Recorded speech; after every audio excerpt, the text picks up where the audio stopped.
नमस्कार, 24 तत्काल न्यूज में आपका स्वागत है। यह बीमारी बिना लक्षणों के, बिना इलाज के कैसे बचाएं आंख की रोशनी को। ग्लूकोमा दरअसल आंख से जुड़ी ऐसी समस्या है जिसमें आंख की ऑप्टिक नर्व को नुकसान पहुंचने पर आंख की रोशनी कम होने लगती है। यह ऑप्टिक नर्व हमारे ब्रेन को किसी सीन से जुड़ी सारी सूचना भेजती है, जबकि इसी के जरिए हम किसी चीज को पहचानने का काम कर पाते हैं। ऐसे में अगर कुछ वजहों से ऑप्टिक नर्व पर दबाव पड़े और वो कमजोर हो जाए तो चीजें पहचानने की क्षमता कमजोर हो जाती है और रोशनी कम होने लगती है। शार्प साइड आई हॉस्पिटल्स में वरिष्ठ ग्लूकोमा चिकित्सक डॉक्टर विनीत सहगल बताते हैं कि ग्लूकोमा बीमारी में नजर जाने के बाद वापस नहीं आती है।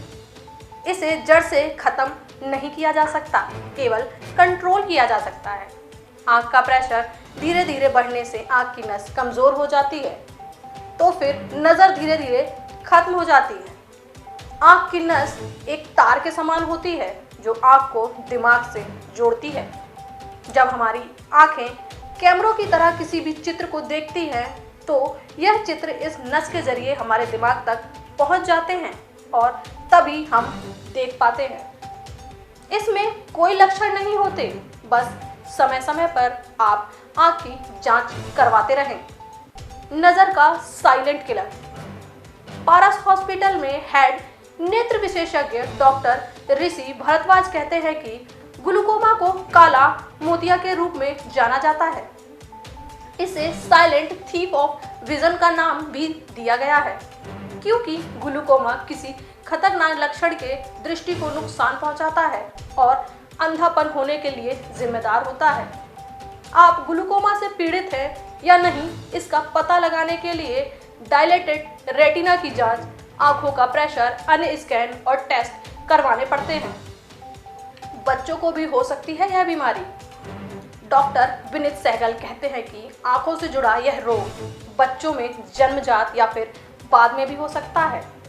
उनमें आंख का साइज बड़ा हो जाना, पानी निकलना, तेज रोशनी से घबराना, अंधेरे कमरे में ज्यादा बैठना, आंख की पुतली में सफेद दाग आना जैसे कुछ खास लक्षण होते हैं। बड़े लोगों में ग्लूकोमा के प्रकार।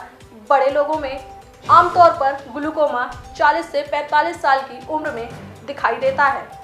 उनमें ग्लूकोमा दो तरह से हो सकता है। ओपन एंगल ग्लूकोमा, जिसमें पानी का रास्ता बन रहा होता है, वहीं क्लोज एंगल में पानी का रास्ता सिकुड़ जाता है।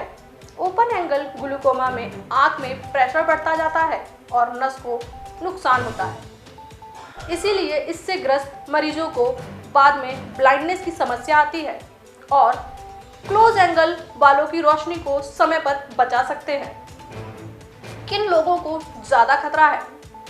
अगर परिवार में ग्लूकोमा की हिस्ट्री है या जो diabetes, obesity, myopia, high blood pressure, heart के मरीज हैं, तो उन्हें ग्लूकोमा जल्दी होने का खतरा रहता है। अगर किसी ऑटो इम्यून बीमारी के लिए लंबे समय तक स्टेरॉइड का सेवन करते आए हैं या किसी एलर्जी के लिए स्टेरॉइड वाली दवाइयां आंखों में डालते हैं, तो उससे भी आंखों का प्रेशर बढ़ सकता है, जो ग्लूकोमा का जोखिम बढ़ा देता है। आपकी आंख की कोई सर्जरी हुई है या कभी आंख में कोई चोट लगी है, तो भी ग्लूकोमा होने के चांस बढ़ जाते हैं।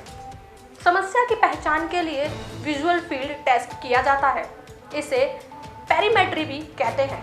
साल में एक बार ये टेस्ट जरूर कराएं और आपकी आंखों का ध्यान रखें। समय समय पर डॉक्टर के पास चेकअप कराते रहें। इसी तरह की और जानकारियाँ जानने के लिए हमारे चैनल को लाइक, शेयर, सब्सक्राइब करें। बेल आइकन को दबाना ना भूलें। धन्यवाद।